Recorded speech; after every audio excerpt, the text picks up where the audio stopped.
Avant que le soleil n'inonde les monts Wudang de sa lumière dorée, les moines du monastère de Wu gravissent les dernières marches qui mènent au sommet du Wudangshan.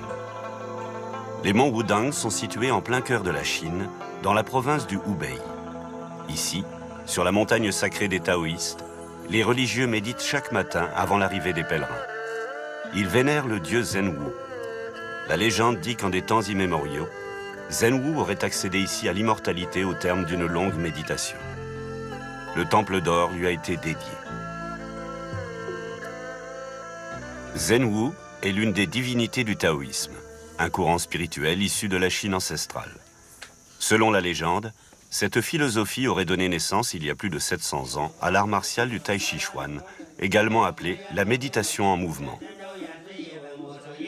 Dans le palais de l'harmonie suprême, les moines chantent des textes liturgiques anciens. Ils cherchent à retrouver le Tao, l'origine de toute vie, un principe universel suprême qui régit l'ensemble des processus naturels.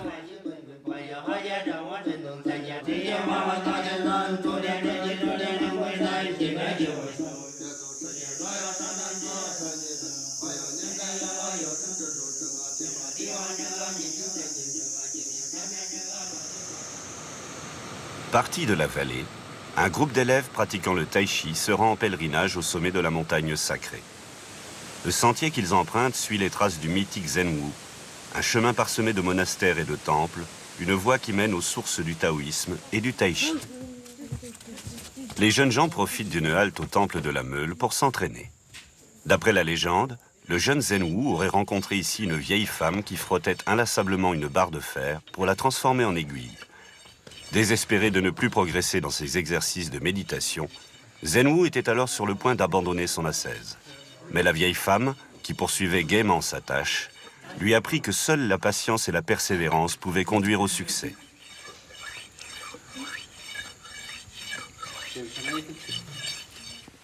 Pour Ming Yue et ses camarades, les légendes comme celle-ci sont toujours bien vivaces. Ils pratiquent le tai chi 6 heures par jour. Ming Yue a commencé sa formation il y a 3 ans auprès de son oncle, l'un des maîtres de tai chi les plus réputés de Wudang. C'est au début de son apprentissage qu'il a reçu son nouveau nom. En français, Ming Yue signifie « clair de lune ».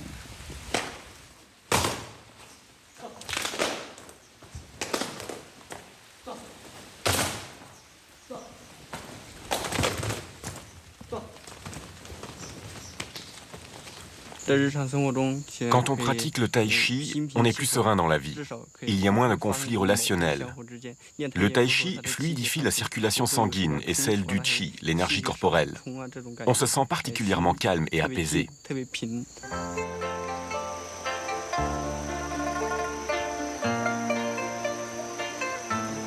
Les montagnes que ces jeunes gens parcourent regorgent de légendes ancestrales. Ainsi, on dit qu'il y a près de 700 ans, le moine taoïste Zan Sanfeng aurait vécu ici. Et d'après la légende, c'est cet ermite qui aurait inventé les premiers exercices de tai chi, un art qu'il aurait conçu en observant les animaux qui l'entouraient.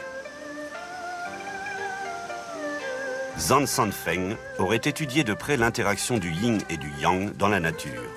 Le yin, souple comme l'eau, et le yang, chaud comme le soleil et dur comme le métal, deux principes indissociables, car complémentaires et opposés. C'est en observant dans cette grotte un combat entre une grue et un serpent qu'il aurait posé les grands principes du Tai Chi Chuan, un art martial dit interne. Ming Yue et ses amis passent devant le palais céleste violet. Les temples de l'actuel monastère de femmes ont été bâtis sous la dynastie Ming au XVe siècle. À cette époque, et pour quelque temps seulement, le taoïsme était considéré comme la religion nationale de la Chine.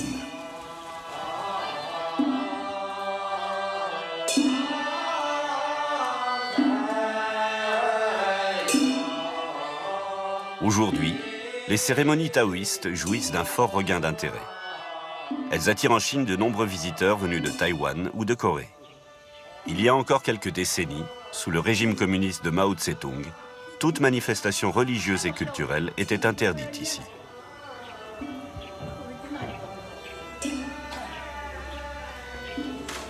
Dans certains monastères taoïstes, des religieuses et des moines vivent sous le même toit. Le moine Zhu Huaying est le médecin du monastère. Adepte de la médecine taoïste et spécialisé dans la phytothérapie, il cueille ces plantes dans des lieux inaccessibles qu'il est le seul à connaître.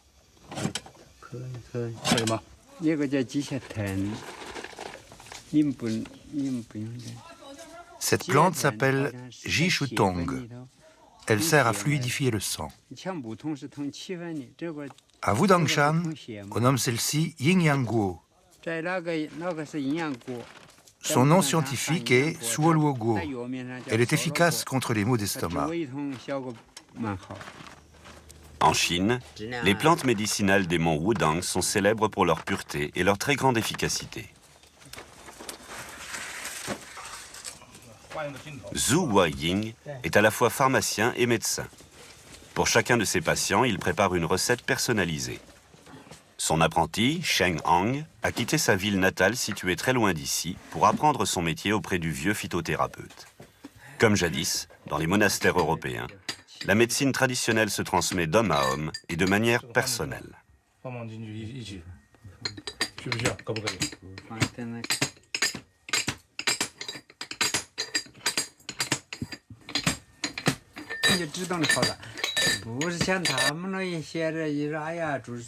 À l'instar du tai chi, la médecine traditionnelle chinoise est basée sur le concept taoïste des énergies. Depuis plusieurs siècles, phytothérapie et acupuncture poursuivent le même objectif, renforcer le qi, une sorte d'énergie vitale qui parcourt le corps.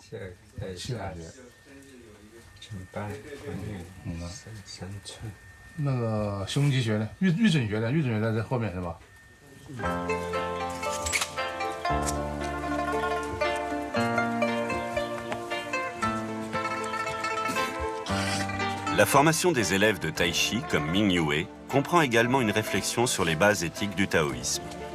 Pour accéder au véritable bonheur, il ne faut pas se concentrer sur soi-même, mais accorder la vertu avec les principes du cosmos. L'objectif spirituel de sa voie est le Tao, l'indicible, l'unité originelle qui pénètre tous les plans de l'existence.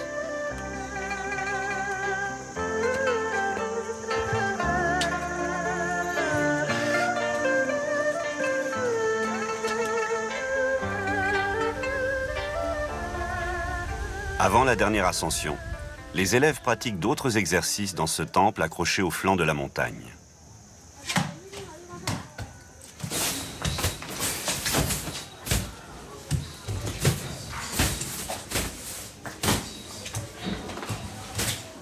La plupart des formes de tai chi sont basées sur d'anciennes traditions guerrières.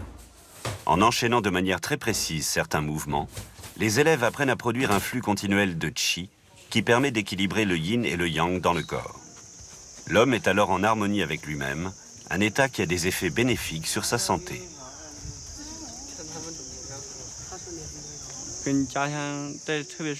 J'étais assez faible physiquement, souvent malade. Je souffrais de maux de tête et d'estomac. Je manquais souvent à l'école. Depuis que je pratique le tai chi, je n'ai pas un seul rhume durant l'année. Le sommet du Wudangshan est épargné par le brouillard. Comme des millions de pèlerins avant eux, les jeunes gens ont gravi des milliers de marches pour atteindre le palais de l'harmonie suprême. Ce pèlerinage, c'est un peu leur chemin de croix, celui qui les mènera vers un objectif supérieur, une sorte de métaphore. Tian Liyang est le professeur et le maître de ses élèves de tai chi. Aujourd'hui, comme la plupart des visiteurs, il a pris le funiculaire pour atteindre le sommet du Wudang. Il a passé la matinée avec un vieil érudit taoïste. L'époque où le monastère était plongé dans le calme et l'isolement est à présent révolue. Le palais de l'harmonie suprême est aujourd'hui l'un des lieux de pèlerinage les plus prisés de Chine. Chaque jour, la montagne sacrée des taoïstes accueille des centaines de visiteurs venus du monde entier. Ming Yue et ses amis viennent eux aussi honorer le dieu Zhengwu et réciter leurs prières.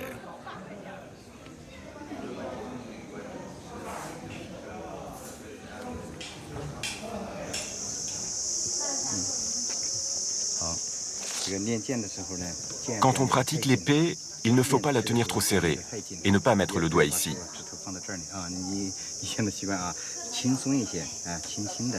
Il faut relâcher les épaules et les bras.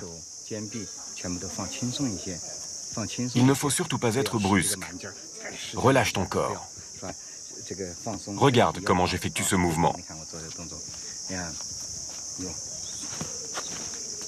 Maître Tian Liang maîtrise toutes les formes du tai chi traditionnel de Wudang, un style qui a été enseigné et perfectionné des siècles durant dans ses monastères.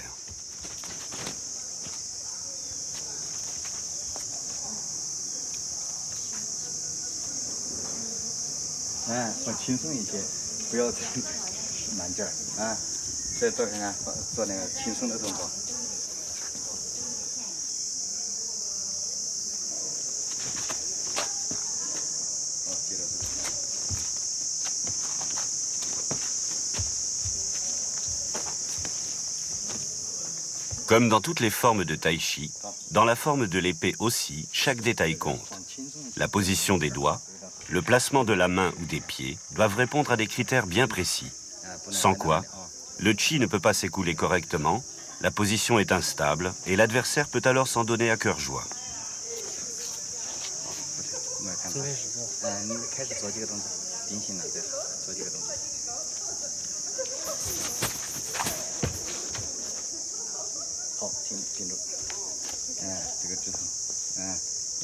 Bon, arrête. Il faut bien faire fonctionner cette partie. Ne pointe pas comme ça, comme si c'était une épée. Allez, recommence ce mouvement.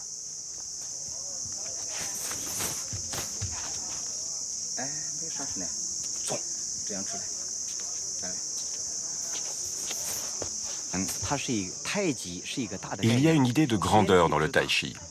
Même l'univers, malgré son immensité, est compris dans le tai chi. Le tai chi chuan est fondé sur la complémentarité du yin et du yang. Comment le yin et le yang sont-ils représentés dans le tai chi chuan? Au niveau des mouvements, le corps monte et descend, se lève et se baisse, va à gauche et à droite, en avant et en arrière. Ces mouvements sont toujours opposés, mais unis.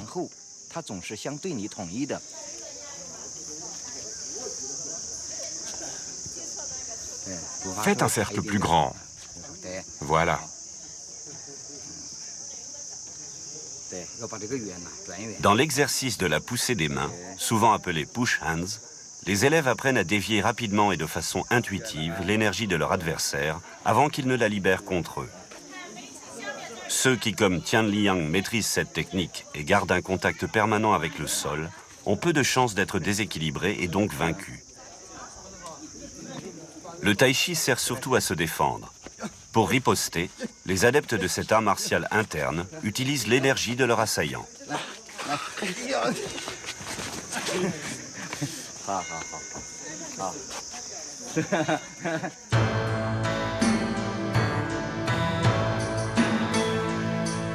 C'est à 500 km plus au nord, dans la province du Henan, que se trouve l'une des autres sources du tai chi chuan. Pour nous y rendre, nous choisissons le train, l'un des moyens de transport les plus sûrs et les plus confortables de Chine.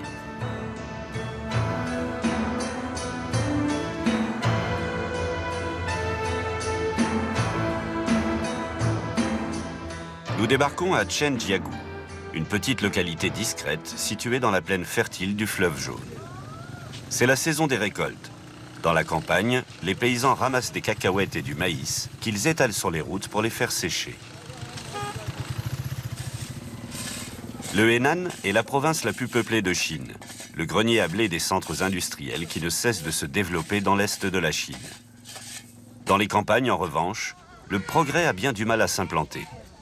Certes, ici, les gens ne meurent pas de faim, mais la plupart des paysans vivent dans la pauvreté. Mais Chenjiagou possède un produit d'exportation d'une qualité toute particulière. En secret, et pendant plusieurs générations, le clan familial des Chen a développé l'un des styles de tai chi les plus connus de Chine, un style qui a marqué de façon décisive tous ceux qui lui ont succédé. Avec les monts Wudang, le modeste village de Chenjiagou est pour ainsi dire le berceau du tai chi chuan.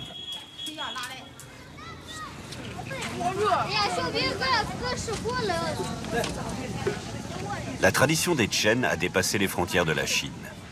Aujourd'hui, elle fascine même les Européens. Dirigé par Jan Zilberstorff, un professeur de tai chi installé à Hambourg, un groupe de voyageurs allemands débarque à Zhenjiagu. Les étrangers sont rarement aussi nombreux à s'aventurer dans ce petit village perdu au fin fond de la Chine. L'arrivée des longs-nez, c'est ainsi que les Européens sont appelés dans la langue populaire, est une attraction pour les jeunes comme pour les vieux. Jan Zilberstorff a vécu plusieurs années à Zhenjiagu, où il a appris le tai chi auprès du grand maître Chen Jiaowang, une célébrité en Chine. La grand-mère de son ancienne famille d'accueil se réjouit de cette visite surprise.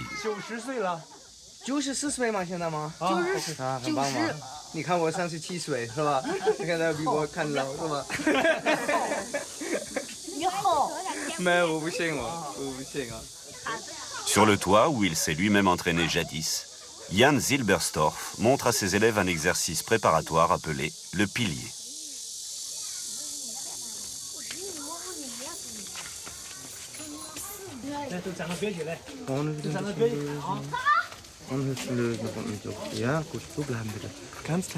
Un tout petit peu vers l'avant. Abaisse la poitrine. Ok, reste comme ça.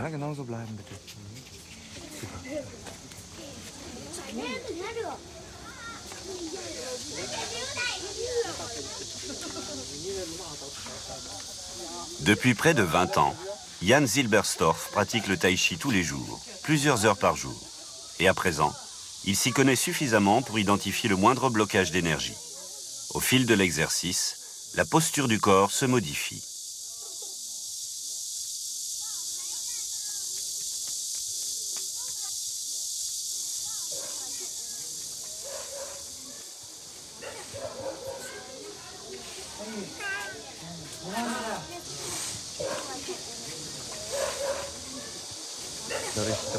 Le fait de se laisser aller à la pesanteur libère le corps de l'intérieur. Cela signifie que tous les canaux d'énergie sont grands ouverts. L'énergie peut donc s'écouler librement. Tous les organes fonctionnent de concert les uns avec les autres, ce qui produit un effet très positif sur le corps. C'est ça la base de tout le système. Il faut donc commencer par apprendre à se tenir correctement debout, adopter une attitude physique et mentale adéquate qui permettra ensuite de passer aux autres exercices. Car les mouvements, les pas et tout le reste sont basés sur cette attitude-là. Dans la région de Zhenjiagu, les membres de la famille Chen dirigent plusieurs internats de tai chi très réputés. Ici, les élèves s'entraînent 6 heures par jour en plus des cours habituels. Comme à Wudang, ces internats forment des élèves venus de toute la Chine. Bien qu'aujourd'hui, à l'instar du grand maître Chen Xiaowang, la plupart des meilleurs professeurs de Zhenjiagu enseignent à l'étranger, les écoles de tai chi restent très fréquentées. Bon nombre de Chinois apprécient le tai chi pour ses effets bénéfiques sur la santé. C'est dans la plus vieille école du village qu'enseigne Chen Qiqiang, un neveu du grand maître, descendant de la famille Chen de la 20e génération. Baisser le corps, lever les mains. Ces deux articulations doivent former un triangle. La main et l'avant-bras forment également un triangle. Ensuite, en même temps que vous baissez le corps, pivotez de gauche à droite. Déplacez la jambe, déplacez le centre de gravité, levez la jambe, avancez le centre de gravité, déplacez le centre de gravité, baissez le corps, donnez un coup de pied. Appelé la forme à main nue, cet exercice est le plus important de tous les systèmes de tai chi. Dans le style Chen, les élèves étudient lentement et rigoureusement jusqu'à 75 positions différentes, des enchaînements de mouvements adaptés à chaque situation de combat. Car pendant un duel, justement, tout va très vite. C'est là que l'on voit si les élèves sont déjà capables de dévier l'énergie de leur adversaire pour qu'elle se retourne contre lui.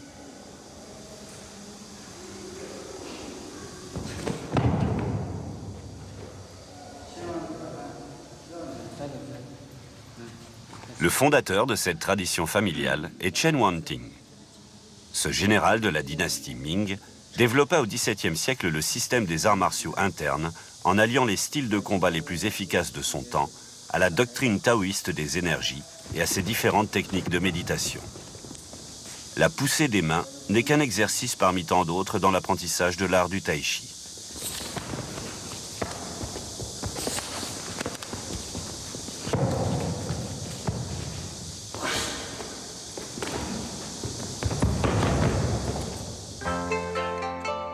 petit musée à la périphérie du village a été consacré aux plus célèbres maîtres de Chengjiagu.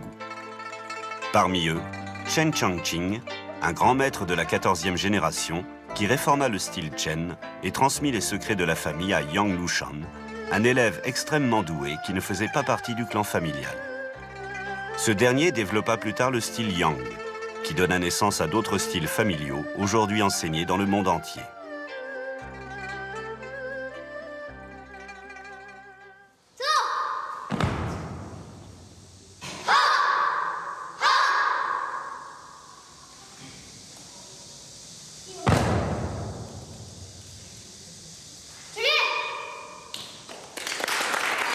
Représentation de Tai Chi en l'honneur des hôtes d'Allemagne. Jan Zilberstorff a lui aussi fait son apprentissage dans cette école traditionnelle qui a formé de nombreux champions nationaux en Chine.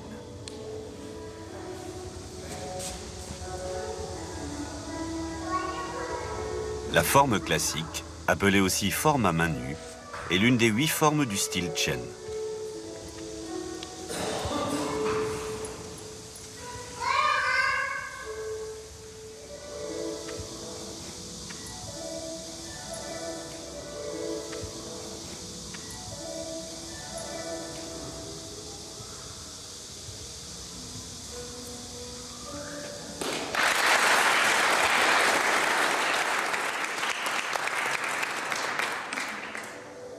Le dragon jaune piqué avec la hampe. C'est le nom de cette figure de la forme du javelot.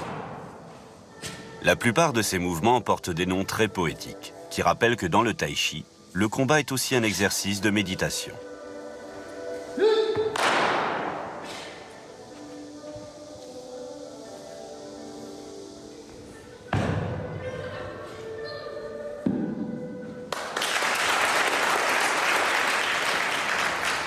À force de patience et de régularité, au fil des entraînements, les élèves apprennent à pénétrer une sphère plus profonde de leur conscience spirituelle. Leur objectif est d'atteindre le Wuji, un état de vacuité dans lequel ils retrouvent l'unité éternelle du yin et du yang.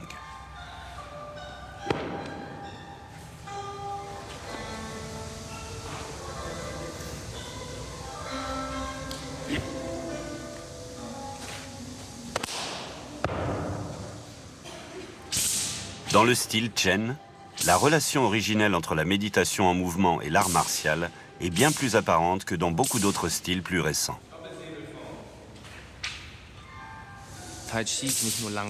Le tai chi, c'est à la fois la lenteur et la rapidité, la douceur et la dureté. Et le style Chen est pour ainsi dire le style originel. C'est le plus authentique de tous, celui qui enseigne la totalité des éléments qui forment le tai chi. Les styles développés plus tard ont essayé de simplifier le tai chi pour le rendre plus rapidement accessible à un maximum de gens. Ces styles-là ont laissé de côté la rapidité, l'explosivité du tai chi, mais aussi certains éléments de combat, tout simplement parce que beaucoup de gens n'étaient pas très intéressés par l'art martial en lui-même, l'autodéfense. C'est ce désintérêt-là qui a donné naissance à des systèmes simplifiés.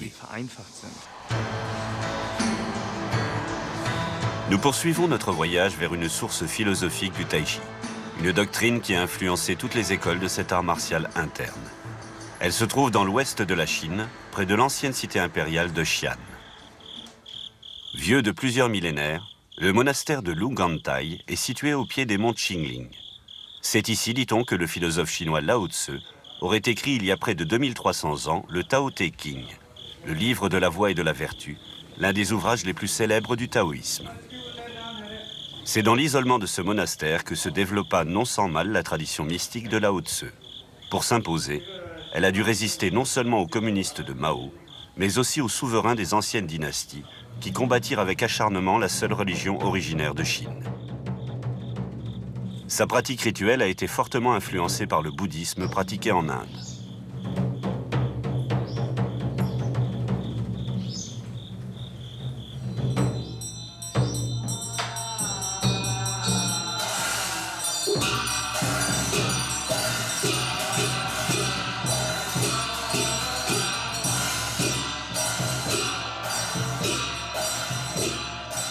L'objectif de la philosophie de Lao Tzu est de retrouver le Tao, l'origine de l'être et l'unité première du monde.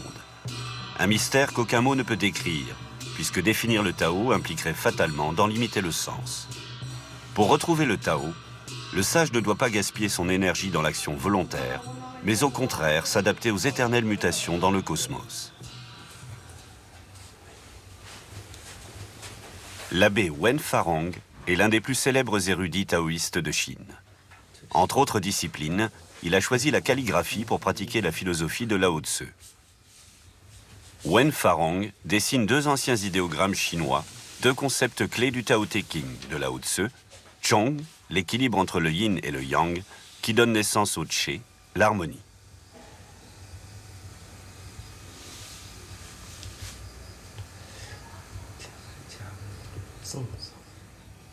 Comme le tai chi et la méditation taoïste, cet art vise lui aussi la contemplation. En s'absorbant dans la signification profonde des idéogrammes, en excluant toute volonté, le calligraphe parvient à exprimer le véritable esprit de ses caractères. Ces deux caractères sont les idées principales de Lao Tzu. Lao Tzu considère que la nature vit dans l'harmonie du yin et du yang. Dans son livre de la voie et de la vertu, on lit que les 10 000 êtres de la nature naissent du yin, grandissent dans le yang et aboutissent à l'harmonie. Yin et yang sont essentiels dans l'univers. L'évolution des 10 000 êtres illustre bien l'importance d'une relation harmonieuse entre la nature et le yin-yang. Un tampon est ensuite apposé en guise de signature.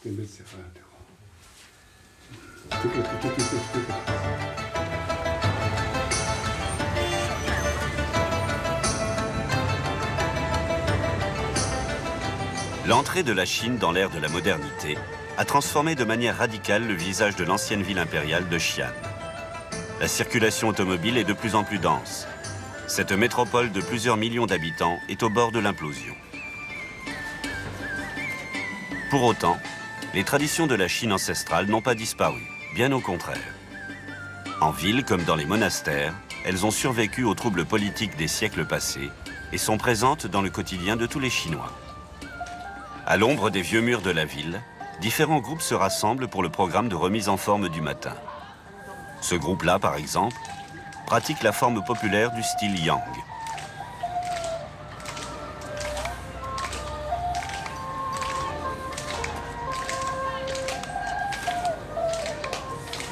Ici, chacun peut s'adonner à son hobby préféré. Les parcs sont des lieux de rencontre très appréciés des Chinois, car chez eux, ils n'ont que peu de place pour ce genre d'exercice.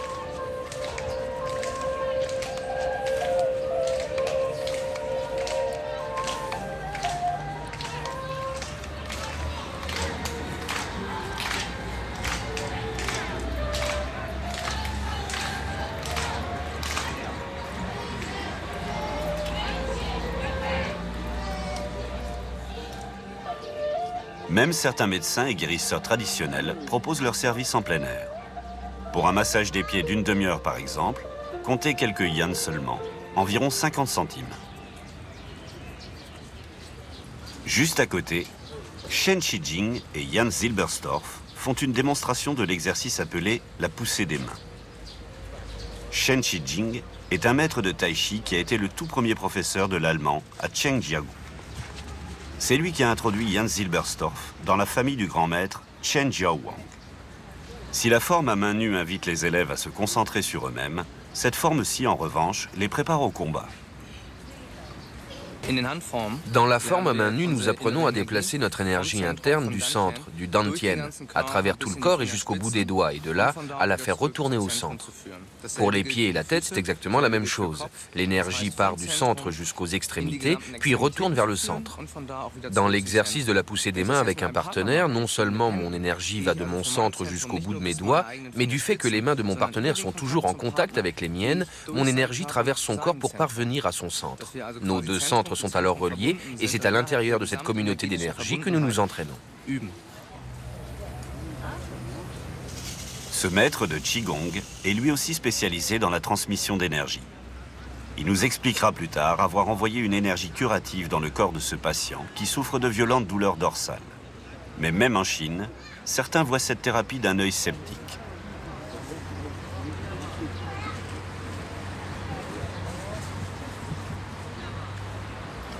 Ces adeptes, en revanche, pensent que la transmission d'énergie permet de dénouer de profonds blocages dans l'organisme.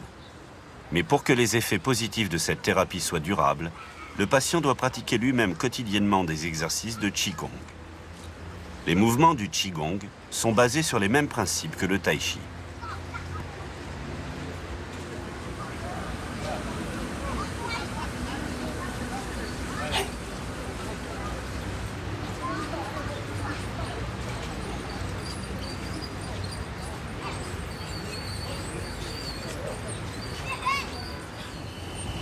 Même à l'hôpital de la province du Shanxi, dans le centre de Xi'an, les anciennes traditions sont toujours présentes.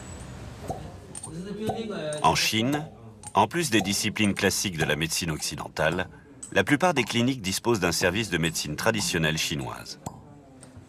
Avant le début du traitement, les thérapeutes interrogent le patient de façon complète et le soumettent à une palpation du pouls bien spécifique.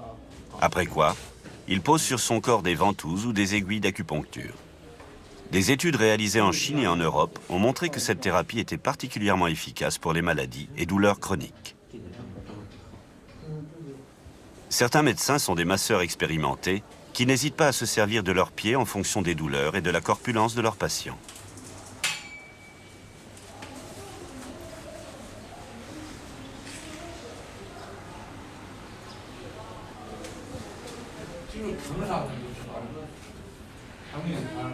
Ce jeune homme est atteint d'une hémiplégie faciale.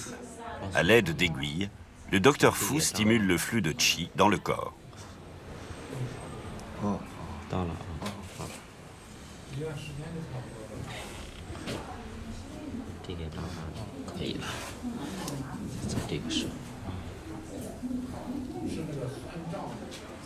Par cette thérapie, le docteur Fu essaie de dénouer les blocages d'énergie, de stimuler les fonctions organiques et de renforcer le système immunitaire.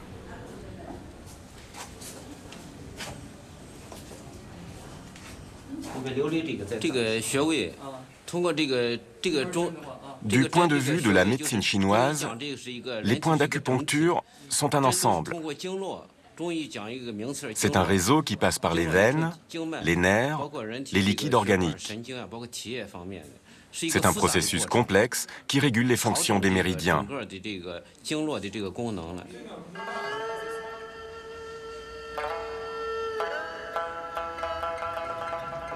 En Chine, cette médecine traditionnelle basée sur la dynamique des énergies, le qi et les méridiens n'a cessé de se développer au cours des siècles.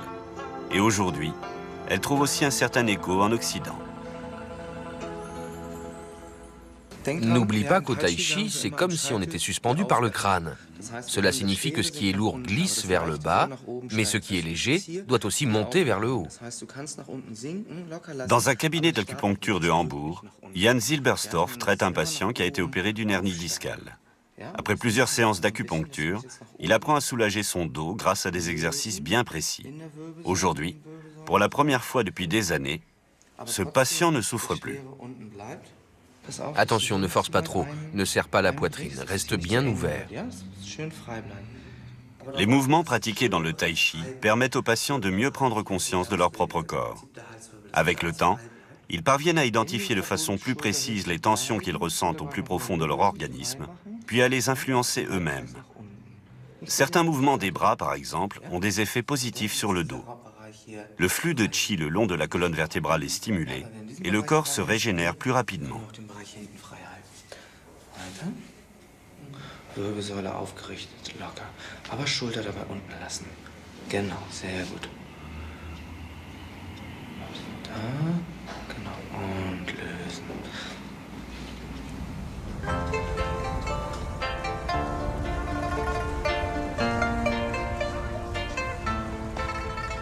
À Hambourg, dans un parc situé en plein cœur du quartier de Saint-Pauli, une sorte de monastère en plein air accueille ceux et celles pour qui le tai chi est devenu une voie spirituelle. Chaque jour, qu'il pleuve ou qu'il neige, ces élèves s'entraînent entre 7h et 8h sans prononcer un seul mot, vœu de silence oblige.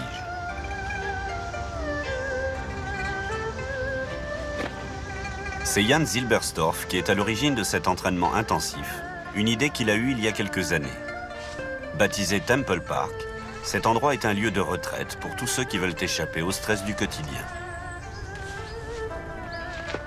Le tai chi est une discipline qui travaille tout en douceur. Cela signifie que les progrès arrivent lentement, au fil du temps. C'est une discipline dans laquelle on peut prendre le temps de s'habituer à un nouvel état d'esprit et d'entrer totalement dedans. Dans un premier temps, on acquiert une conscience plus importante de son propre corps. On se sent bien dans son corps, apaisé, et l'esprit devient lui aussi plus calme, ce qui permet d'affronter le quotidien avec plus de flegme, de mieux gérer les situations de tous les jours. On reste plus au centre, physiquement dans l'autodéfense, mais aussi sur le plan mental et spirituel. Et ces qualités ne cessent de s'approfondir.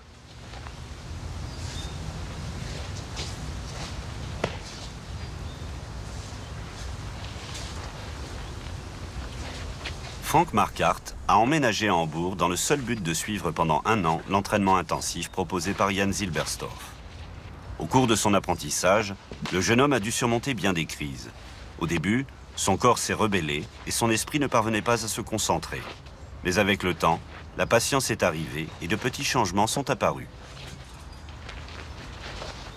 Je pense que le tai chi est la seule discipline qui permette de faire autant de progrès aussi rapidement. En ce qui me concerne, j'ai remarqué qu'au niveau physique, j'étais devenu plus calme, plus posé. Ma façon de penser et d'agir s'est elle aussi modifiée, aussi bien dans mes rapports avec les autres que dans mon apprentissage du tai chi. J'ai une attitude beaucoup plus détendue et agréable qu'avant, agréable pour moi-même, et probablement aussi pour ceux qui m'entourent. Et maintenant saute. Oui, c'est ça. En fin d'après-midi, après 8 heures d'entraînement en silence, Jan Zilberstorff corrige personnellement chacun de ses élèves. Là, tu arrives comme ça et tu te retournes ici. Et là, regarde. La lame doit être inclinée comme ça. Après, tu fais comme ça et tu termines ainsi.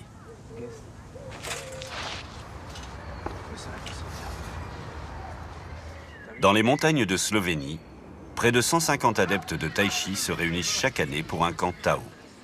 Ces élèves viennent de Madrid, de Munich et de Moscou suivre les enseignements du grand maître Chen Xiaowang, l'un des plus célèbres maîtres de tai chi encore de ce monde. Ce stage d'1 semaine est organisé par l'association de Jan Zilberstorff. Le tai chi est aujourd'hui pratiqué dans le monde entier et pour l'enseigner, Chen Xiaowang n'hésite pas à sillonner le globe. Stop.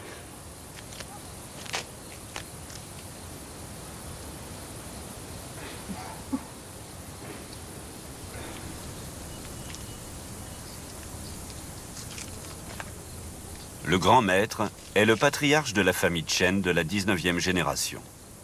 En Chine, mais aussi en Europe et aux États-Unis, il est considéré comme une légende vivante. D'aucuns le pensent même doté de pouvoirs presque magiques, comme certains maîtres des temps anciens. Pour ses élèves en tout cas, Chen Xiaowang possède une aura phénoménale.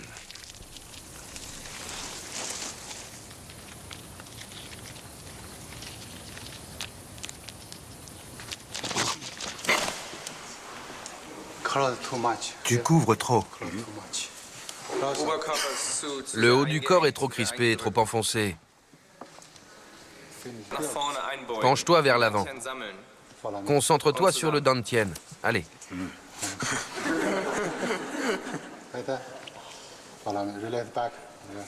Détends le dos, décrispe-toi. Allez, allez. À un stade plus avancé, le coup de poing émane de l'énergie concentrée dans le bas-ventre. Un combattant bien entraîné peut ainsi développer une vitesse considérable.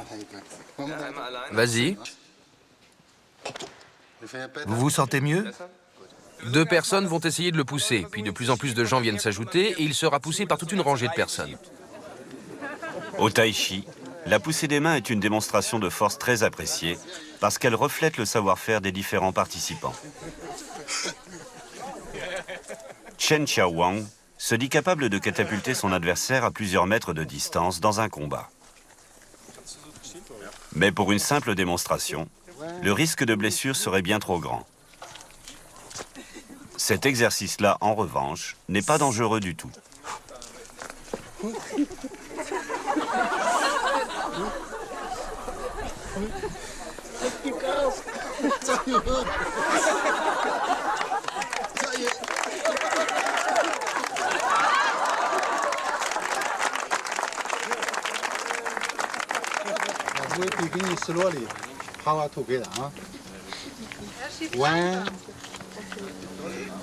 2, 3.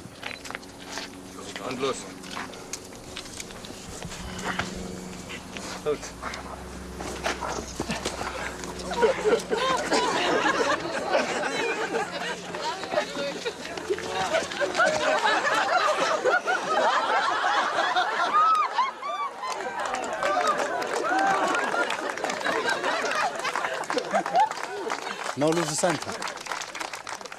L'important, c'est de ne jamais s'éloigner du centre, de dévier la force de l'adversaire dans la terre.